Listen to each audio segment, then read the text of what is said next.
operating since 1982 by the yard of Sammy Bird with B-17 reservation. Sammy B flies with the help of a dedicated team of professional volunteers. We got that sneaky. Stop! Charity and does rely on charitable contributions. So B-17 Charity Trust for March access to greater funding. Quickly, Lexi's bubbles. 2007, she had a series of 4 separate Hold it in the air, look. Put it in the air. again, she got thanks to the small part of the big factor of origination. Here she is now in from the right. Let's listen to those 4 white cyclone engines.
Heavy armaments of the Flying Fortress that came in accompanied by aircraft like the B-17 Thunderbolt as soon as the Thunderbolt ran out of range and returned back, that's when the journey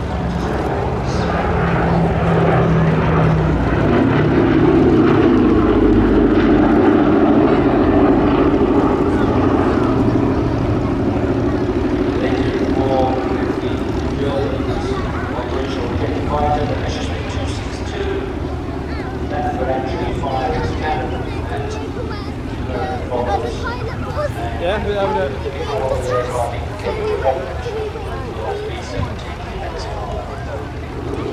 The losses were very heavy.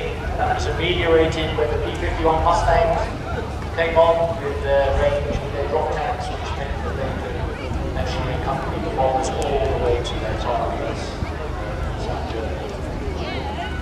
And so they developed the Super K, the bombers and the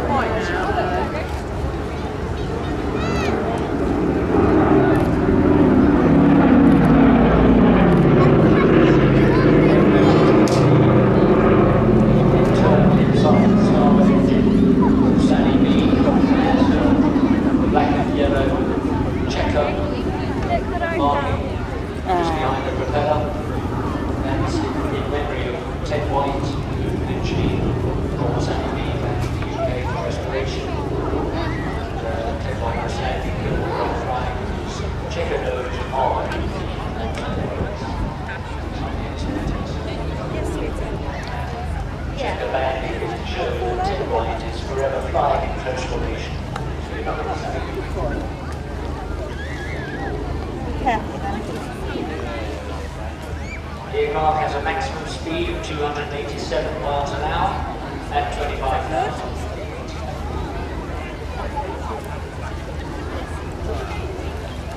And here we are for the final flight past, emulating an injured aircraft limping back with two engines smoking.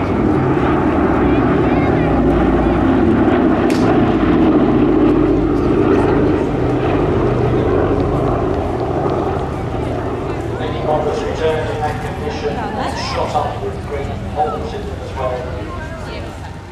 Sally B, the B-17.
If you want to find out how you can be more involved in helping keeping this flying memorial flying, then just contact sallyb.org.uk, or you can just Google B-17 preservation or Sally B and information will come up.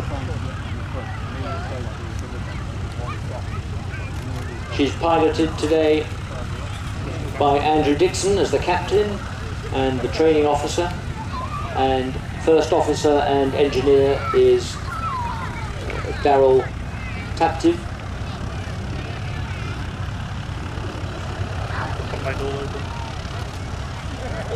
And I think she's got the bomb bay doors open now. Yes, she has.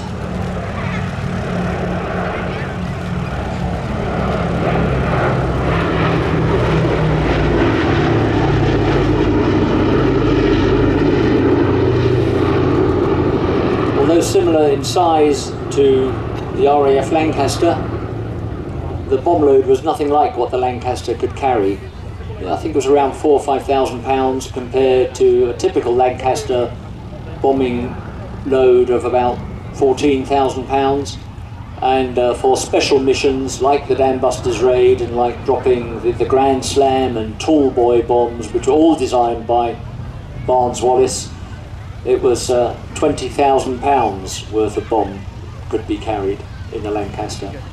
And the Lancasters and the Flying Fortresses operated in different ways.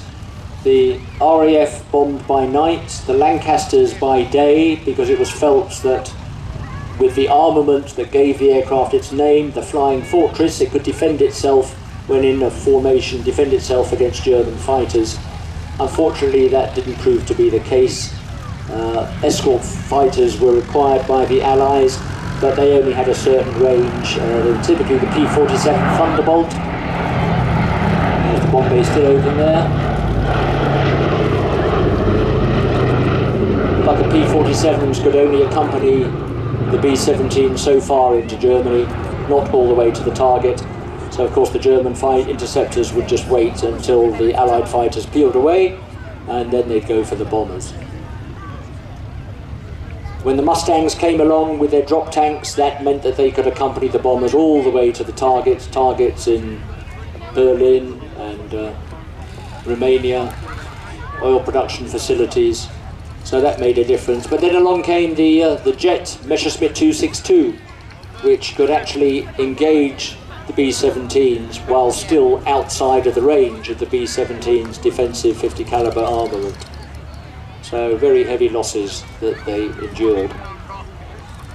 I came across an interesting Captain Tibbets, who you may recall was also the pilot of the B-29 that dropped the atomic bomb on Hiroshima, Paul Tibbets. Now have a look at the inside starboard engine. As we come on this pass, you'll see the yellow and black cowling. I'll tell you about that in a moment.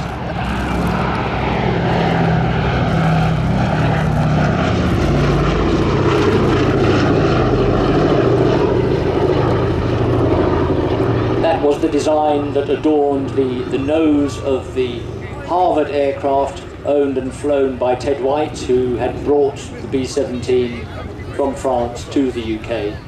Ted was tragically killed in an accident in the Air Malta rally many years ago, and so it was decided that that starboard inner engine would bear his Harvard's cowlings markings so that he would forever be flying in formation with his beloved B-17.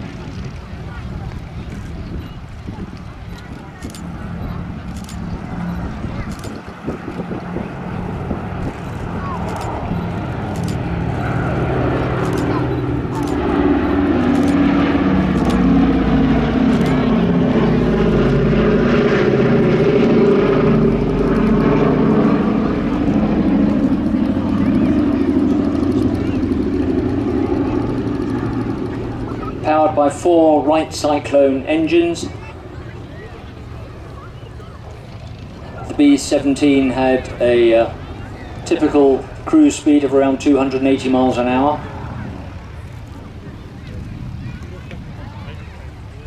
(287 miles an hour, in fact, at 25,000 feet, and 150 miles an hour at 5,000 feet.